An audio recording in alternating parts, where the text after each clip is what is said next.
Welcome to Doc Talk, a weekly podcast featuring Monument Health physicians addressing medical topics.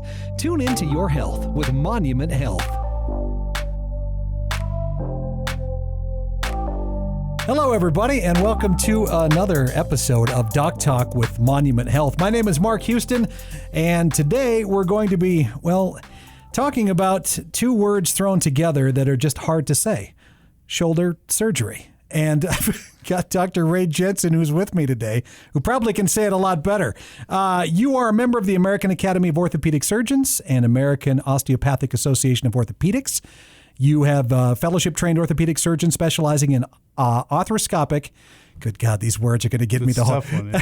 It is, yeah. And you're comfortable with all of these. Arthroscopic. Yeah. You never screw these up at all when talking with anyone. Well, I did initially for a little while. Yeah, the word, not the surgery. The word. Good. Yeah. Until you got used to it. Dr. Ray Jensen. Well, doctor, are you originally from this area at all? I'm not from here. Yeah.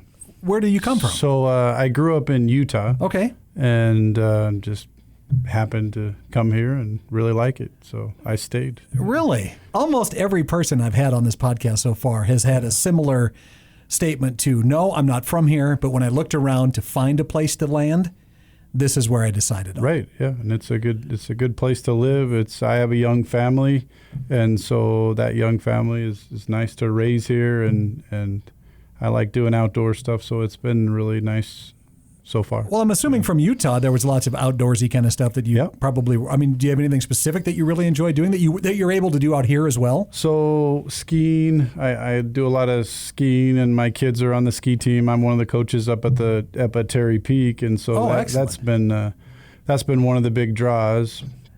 And then I do a lot of mountain biking and kind of hiking, outdoor activities and stuff like that. So it's really nice being here versus Utah, where there's 10 times as many people. Right. So I can go up and ride a mountain bike for an afternoon, 3-4 hours, and see two people. And I was going to say, practically be alone in the whole thing. And it seems like the interests that you have outside of what you do lead to shoulder injuries. Yeah. In certain instances. Yeah, I had a shoulder injury myself skiing. So yeah, it's definitely.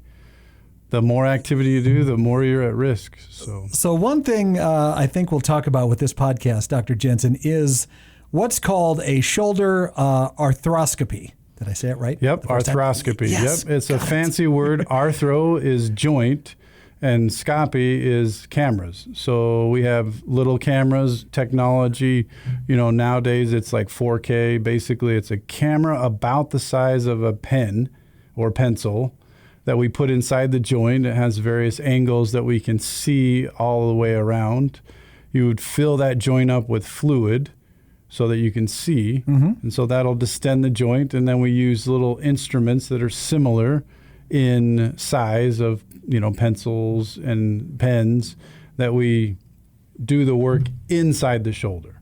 Okay. So you have little tiny incisions outside the shoulder around. There's usually 3, 4, sometimes 5 if it's a bigger surgery. And then we're doing it all inside using technology. Well, that seems amazing, because isn't your shoulder, isn't it capable of doing almost more than any other joint in the body? Correct. It is the most mobile joint in the body. Okay. Yep. So when it's damaged, it's a serious problem. Yeah, that's what makes it. It makes it hard, but it also makes it fun.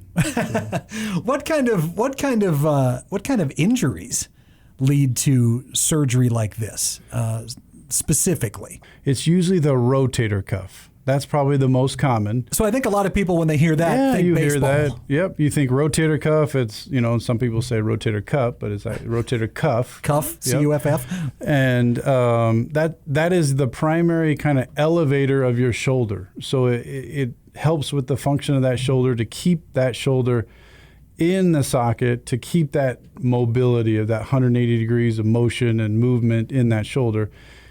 And that can be injured in tons of different ways. Well, it is pretty common in throwing type sports, though, isn't it? It is. Mm-hmm. Yep. I think that might be where they get a lot of it. But even the things that you described that you do as a hobby, a serious fall could do the same thing? That's usually where I get they kind of classify rotator cuffs in like acute or chronic.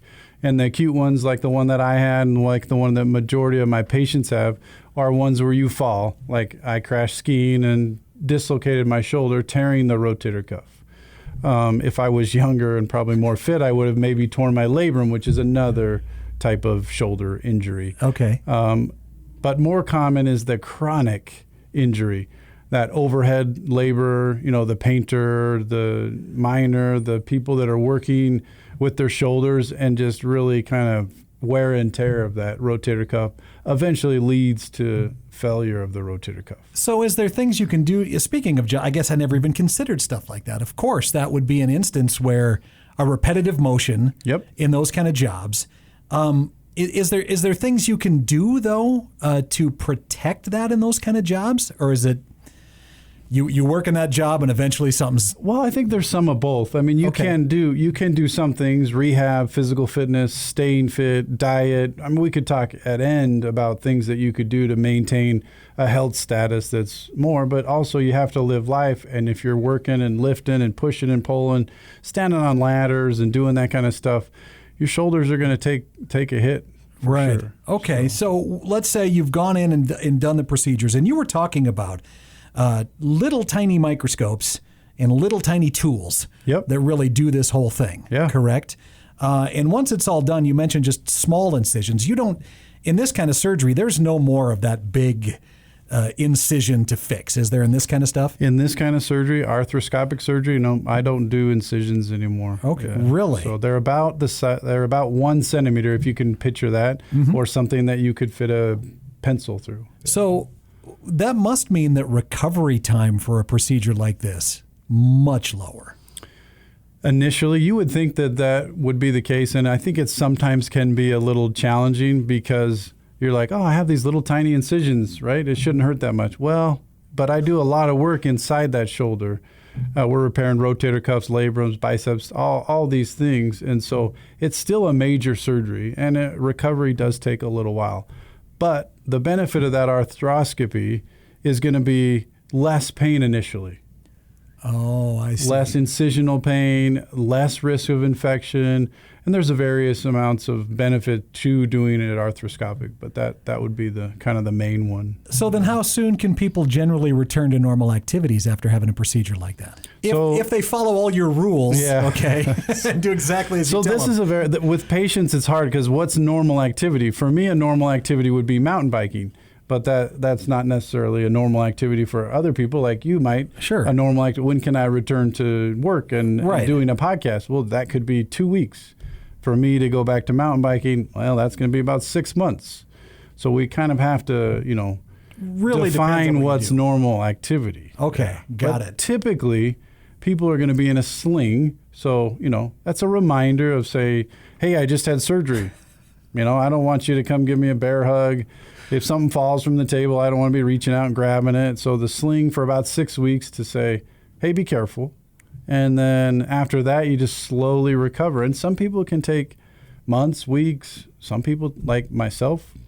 Sure. I'm a huge sissy, so it took me like a year and a half to get better. So. Well, that seemed, like I said, when we mentioned that the shoulder is, capable of so much motion, I can't imagine that it would be a quick heal, no matter how good a job you do.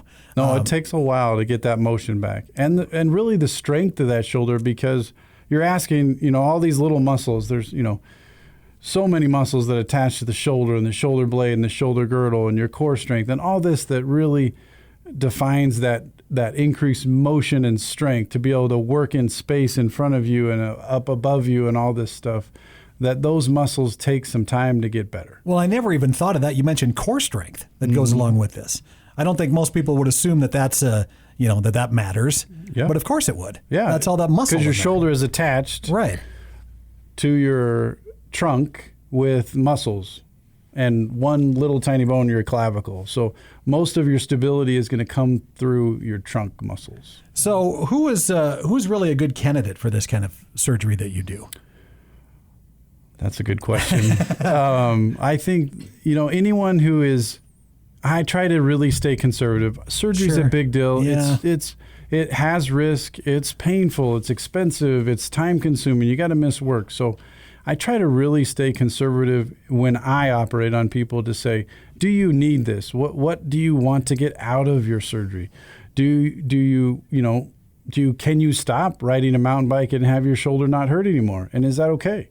For me, it's not, but some people it might be. So, yeah, I suppose, well, and that would go to, if people can be like, look, I can deal with the pain. It doesn't bother me as much. Then you would say, well, then enjoy your life. Yeah, that's what it's. Sure. It's an elective surgery, really. An elective is kind of a loaded word, but it's elective. So meaning it's you. If you want to get back to something you can't do now because your shoulder hurts, then I can help you. I can fix that rotator cuff. I can fix the labrum. I can stabilize the shoulder so it stops popping out. Is there anything that can happen so serious that you're like, it doesn't matter if you can accept the pain, we have to fix it? Are there situations like that? Yeah, like when your shoulder pops out and it doesn't stay in again, then you have to kind of do something, because then it's like, well, if you can't use your shoulder. Right. I mean, we talk in general terms.